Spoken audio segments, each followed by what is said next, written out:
You see, Doctor, this is all what I didn't want you to see. In here, that's where it happened. There? That's where he fell, ma'am. After the woman shot him. A woman? If you'll forgive my saying so, ma'am, a very beautiful woman, very desirable, here in the bedroom with Mr. Kincaid. We got a description from the night security guard. Dark hair, all dressed in black, with a black fedora hat. Does that strike a chord, ma'am? Would Mr. Kincaid know anybody like that? Would you know anybody like that? No.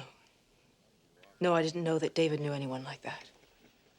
Is there some explanation? It's hard to come right out and say it, ma'am, but you can see there's some kind of violence here, and over here there's blood on the carpet, nothing to do with the body, like he was hurting her.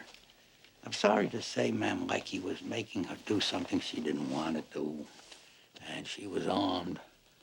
Unless there was already a gun in the room, and she shot him.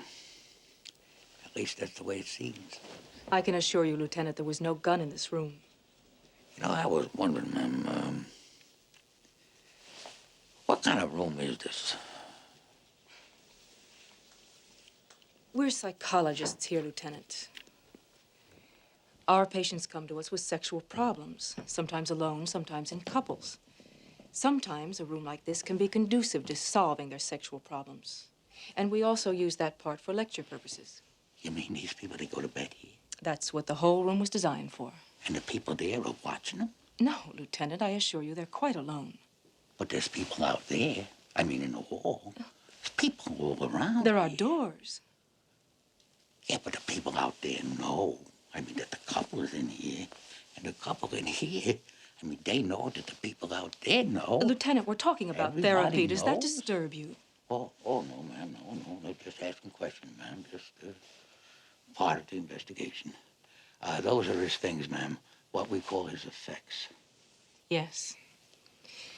After death, things have a way of turning into effects, and David turns into a stranger. Buckets. I think it's some kind of a bar, ma'am. I see.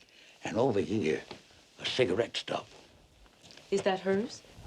That's the assumption we're working under, ma'am. A smoker. Lieutenant? Yes, Sergeant. A moment, ma'am. When you went for coffee, we found these hairs on the victim.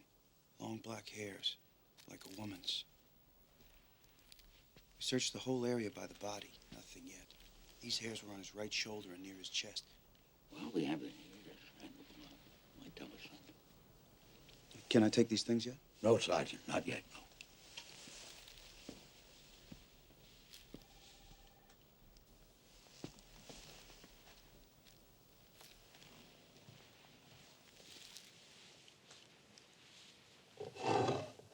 Lieutenant, is there anything else I should know? Oh, excuse me, man. I'm terribly sorry.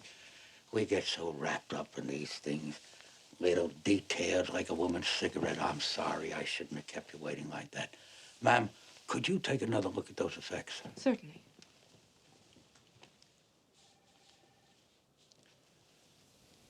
Are you looking, ma'am? Yes, Lieutenant, I'm looking. These are all the things that were in Mr. Kincaid's pockets. Do you see anything that's missing? Something very puzzling. I don't think I understand. His keys, ma'am.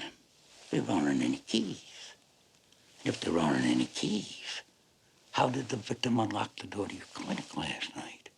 How did they get in here? Yes, of course, his keys. How very strange. I suppose the woman could have taken them. Yes, that's very good, Lieutenant. In a moment of panic, to escape, to steal his car, she took his keys. But, ma'am, why would she do that? She just murdered a man. Why would she take a chance on being seen driving his car? I mean, even in panic, I would think she'd want to stay as far away from that car as she could. Yes, I see. On the other hand,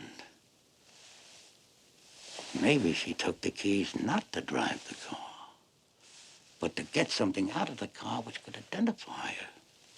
Something she bought that day. A dress from the cleaners. Prescription. Could be anything. That's very clever, Lieutenant. That would explain everything.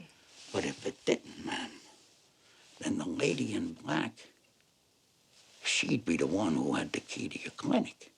But if that was true, you certainly would have some idea who she might be. You see why I'm puzzled by these keys? Lieutenant, I'm afraid that I'm not ready to deal with all of this yet. Would you mind if I went back to my office? Oh, of course not, ma'am. I'm sorry to bother you with all these questions. I know what a terrible shock this has been. Thank you for trying to shield me. You've been very kind. Just one more thing.